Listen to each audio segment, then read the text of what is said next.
Alors, bonjour Christophe Tricard. Oui, bonjour. On est aux rencontres citoyennes internationales de Vierzon. Oui.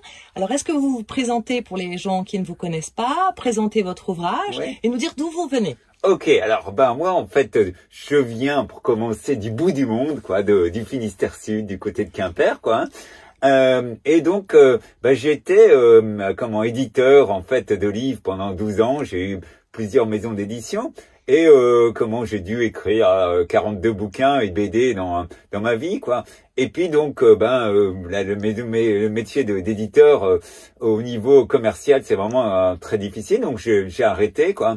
Et depuis, bon, j'écris ou j'imagine des histoires pour d'autres éditeurs. Et puis là, voilà, pour l'intelligence artificielle, donc cette BD ouvrage, j'ai essayé de trouver des grands éditeurs parce que je m'étais persuadé que ils allaient saisir la balle pour gagner en fait de l'argent, parce que effectivement c'est à la mode, quoi. Et non, au contraire, on m'a traité de politiquement incorrect et on m'a fait comprendre que ça se faisait pas de parler en fait de choses d'une manière caustique.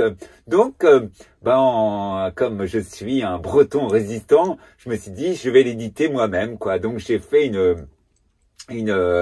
une campagne de commande participative, et voilà, ça a marché, quoi. Et donc c'est une BD qui va paraître en mars de mars dans un mois, parce qu'elle est en train de se faire imprimer, quoi.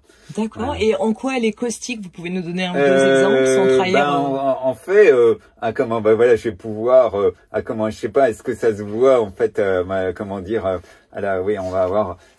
Voilà, donc c'est des petites BD, tout ce qui a plus gentil, quoi, mais caustique. C'est-à-dire que l'idée d'être BD album, parce qu'il y a aussi des textes qui accompagnent, c'est de donner une information contradictoire par rapport à tous les grands médias qui nous disent oui, que voilà, c'est le nouveau Dieu, que l'intelligence artificielle est la panacée, qui a zéro problème. Non, il y a au contraire, il y a quand même beaucoup de problèmes, plus de côté négatif que de positif, quoi.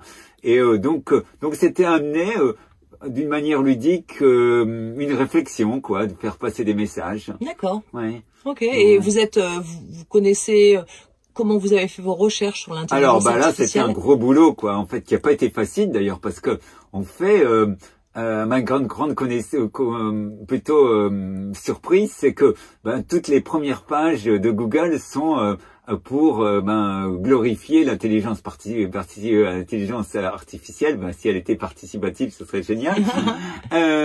Et donc voilà, j'ai lu des tas de bouquins, et puis aussi travaillé avec des tas d'associations, comme l'association pour laquelle je milite, qui est l'association française contre l'intelligence artificielle, la FCIA, quoi. Et donc, grâce à eux, effectivement, j'ai eu des infos et puis de fond, parce que c'est souvent des gens très compétents qui ont été, pour l'anecdote, j'ai même eu un des concepteurs de l'intelligence artificielle, quoi, qui est a été Patrick Albert, quoi, qui est quelqu'un de haut rang, un grand scientifique, qui est très critique maintenant par rapport à ça, parce qu'il a des menaces, quoi, en fait.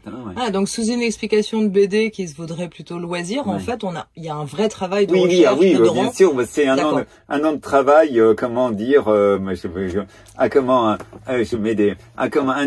travail, quoi, en tout, quoi. Donc voilà, donc c'est vrai. Il y a vraiment des vraies infos à prendre pour avoir une connaissance. Et on fait parce que je voulais pas me faire traiter que de mots à la mode qui étaient de complotiste. C'est des infos du type Le Monde ou Courrier International, quoi. Donc en disant non, ils mentent pas, en fait, donc c'est des vraies news, quoi, en fait. D'accord. Oui, donc ce sera instructif. Voilà, parfait. Donc Et donc c'est une forme d'engagement en fait contre la doxa ou la propagande ou le politiquement correct. Et est-ce qu'il y a quelque chose qui vous a poussé à être contre ça, ou c'était il y a plusieurs raisons qui m'ont poussé à ça. C'est que au niveau éthique, déjà c'est pas du tout éthique. Au niveau énergie, quoi, c'est vrai que l'intelligence artificielle actuellement, elle consomme avec les data centers, parce qu'il faut les refroidir et tout ça, quoi. l'équivalent de la consommation du Danemark. Et dans les 2 ans qui viennent, ça va doubler, quoi. Donc on aura peut-être la consommation de la Scandinavie tout entière, quoi. C'est un gouffre aussi au niveau d'exploitation humaine, c'est-à-dire que pour alimenter les bases de données, eh ben, il faut énormément d'informations, quoi. Et là, c'est des pauvres petits Africains, souvent du Sénégal ou de Guinée, quoi, qui travaillent pour 3 € de l'heure, 3 € de l'heure déjà, 3 € par jour. Comment, oui, tout à fait. Donc il y a vraiment quelque chose qui est vraiment pas du tout éthique. Puis dernièrement, la guerre en Israël où les soldats, comment l'armée israélienne envoie des robots tueurs avec l'IA, quoi, qui fait des ravages pas possibles, quoi, qui tue des milliers de personnes à l'aveugle, quoi. Ouais, donc voilà, donc tout ça m'a amené d'une manière en me disant voilà, parce que les gens qui liront verront bien que c'est un ton léger, quoi, mais quand même bon, j'avais envie de façon légère de soulever des problèmes lourds. Ouais. D'accord. Voilà.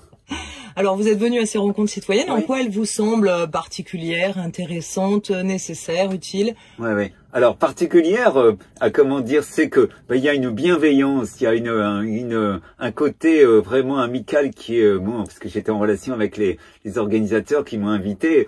Donc extraordinaire, utile parce qu'effectivement elles permettent de donner, d'apporter en plus dans un cadre agréable une information que on n'a pas la possibilité d'avoir dans les médias officiels, quoi. Hein. Donc voilà, c'est déjà ces raisons-là, quoi. En fait, hein. D'accord, ok. Ouais. Et alors, dernière question, si je vous donnais une baguette magique et que vous puissiez changer quelque chose pour un changement de paradigme dans les années à venir, ce serait quoi? Alors oui, je trouvais que c'était une très bonne question. Alors oui, j'ai beaucoup réfléchi, quoi. Et puis je me disais, il y a vraiment pour moi qui serait une des premières choses à faire, c'est de redonner le pouvoir politique aux gens, quoi. C'est-à-dire que surtout dans un pays qui est hyper centralisé, il n'y a plus de président, quoi.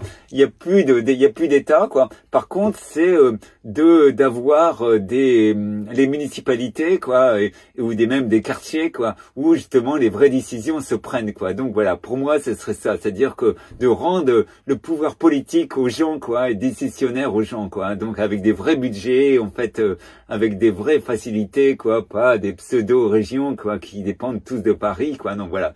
Pour moi, ce serait vraiment une des premières mesures à prendre, quoi. Ouais. D'accord. Ouais. Bah écoutez, merci beaucoup. Voilà.